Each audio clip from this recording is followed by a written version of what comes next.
Hello everybody, my name is Luis Garcia, this is the Slate Clap with another movie review, and today we have Nightcrawler.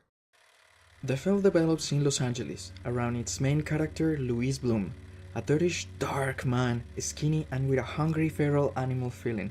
Beginning as a simple thief, going after scrap metal, fences and manhole covers to sell for pennies and survive. Contrasting to his situation is his speech of work ethics and sales motivational quotes like, "To win the lottery, you have to make the money to buy the ticket, and I will not ask you to do something that I wouldn't do myself." That actually takes a different meaning after you go through the movie. Then he stumbles upon the underground activity of night gory news, suiting him like a glove, feeling finally in his element. At night, crawling out of their caves like hungry animals go the stringers, competing for horrifying accidents and crimes to satisfy the desire of the bloodthirsty masters. At this point he meets Nina Romina, news director at KWLA, in her 50s, with the appeal of a former front woman, acts with the experience that only constant battle can give you. In the circus of the local news, she is the man with the whip.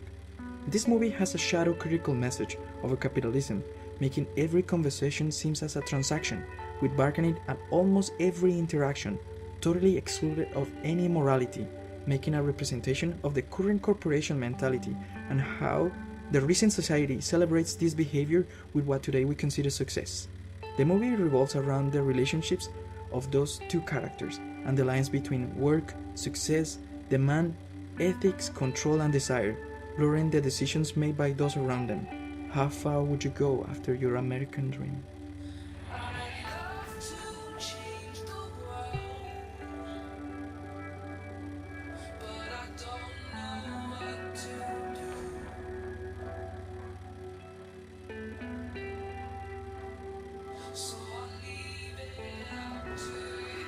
I will never ask you to do anything that I wouldn't do myself. As debut in his directorial career, Dan Gilroy assembled a crew of the most professional filmmakers to shoot this movie. He delivers as well a remarkable script that I had the opportunity to read, highlighting the richness of the dialogue. It's here what he surprised me the most, following his work on Two for the Money, Real Steel, The Bourne Legacy, now nominated for an Academy Award, is just a matter of time.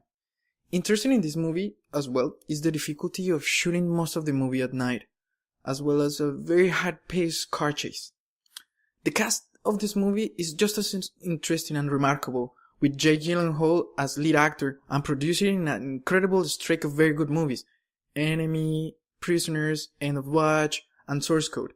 He delivers an impressive performance that disguises his presence completely. You only see Louis. He also showed the commitment to change physically, to resemble a hungry feral animal. You can also see the return in a more pivotal character of Renee Russo as an empowered woman with a lot of personality. This movie shows Los Angeles as a main character, dark and mysterious, and setting the perfect context for Louis. Unappreciated and undervalued, he senses the rejection of the world he lives in, regardless of how hard he tries to persuade it. But he's very well organized and tidy. He just waits for the opportunity. He's not the kind of guy that will run for it. He will wait for it to come to him, taking every opportunity to learn by imitation. But he doesn't stop where others will see the line. Actually, the line is invisible to him. The newsroom environment is fascinating for him, and is so different from what he has experienced before. And interesting as it is, the studio is just as interested on him for the same reason. It was almost as love at first sight. Is there where he shapes the perfect prey. Another interesting fact of the movie is the pleasure that Lou feels by collecting his work. And although you will see that my view about Louis is not of the murderous psychopath, in this aspect he is in some strange way very close. He enjoys as much as doing the job, collecting it, and through that reviving the pleasure it gave to him. But what makes Louis so different? Is it his vision? Is how he can see opportunities where others do not? Is the ability to take advantage from what it is given to him in a way that others could not? The movie manages as well to send a couple messages, as interpretations and explicit ideas, the criticism about the current value of news, and the construction of stories based on what creates more audience and ratings. The reason to be of the news not as informative but as a product of demand, and with the purpose to attract more and sell. Diluted as well is the current global job situation, where there is little opportunities, and those that can enjoy to profit from them will do anything to hold on to them. You can also see the value of competition in a capitalist society, where the second is no more than the first loser. But in this particular contest, those competing with Lewis have no idea who he is. They can see the talent, but they're not able to discover his motivations or predict how far he will go. He resents conformity, or the idea that you are the result of the factors around you. He's a force of change, and not just in his own path, but for those intersecting.